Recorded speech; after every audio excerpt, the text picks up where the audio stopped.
Тутунарите незадоволни од годинашната откупна цена и покрај тоа што откупната цена се зголеми за 10%. По откупните пунктови во Струмичко нема гужви. Се дава претежно прва класа, а нема ниту одбитоци. Цените се многу ниски, а трошоците се преголеми и ни малку не се исплаќа вложениот труд. Веди Ширков, кој го затекнавме во откупниот пункт во село Грдашорци.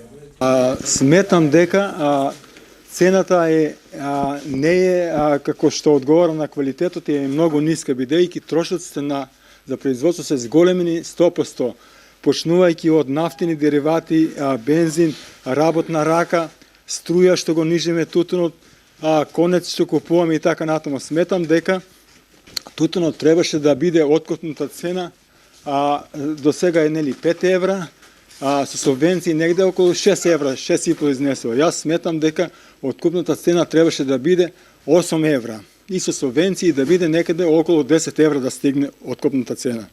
Реалната откупна цена на тутунот заедно со субвенциите треба да биде 10 евра ако сакаме да ги задржиме младите на нивите, смета Васил Ширков, тутунопроизводител. Младите увидува дека иако работеа дека нема нема примамлива цена, го напуштија тој струмички регион, жолто злато и заминаа во странство. Тука останаа старите луѓе и не е платен трудот. Сметам дека 10 евра треба да биде откупната цена. Зголемувањето на откупната цена за 10% не е доволна, смета Коле Митев, кој 40 години е тутунопроизводител. Според него, токму ниските цени низ годините предизвика да нема нови тутунари на нашите простори.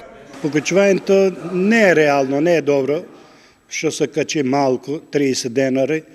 Само не знам, јас прв пат у животот памтам, тутун без кало да се откупува, без одбив. Не може гледаше народот веќе тука не сака да работи тутун. Не е исплатливо. За мене не е исплатлив веќе да се работи тутун. На таа цена, 40 динара. Не е исплатлив е. Така се намалува ли бројот на производители на тутун? Не да се намалува.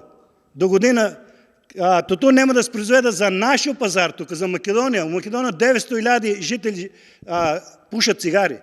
Ќе не можеме за нас да произведеме тутун. На прво место сме у Европа на пушачи. На иницијатива на владата откупните фирми ги зголемија цените за 10%. За да се амортизира незадоволството од висината на цените, владата најави изголемување на субвенциите за прва и втора класа. Како што објави министерот, тие би требало да се движат од 20 до 30 денари за килограм. И тутунарите оваа година незадоволни, наместо со протести и блокади по улиците, тие годинава го бойкотираат откупот на тутунот, незадоволни од ниските откупни цени кои се на ниво на ланските.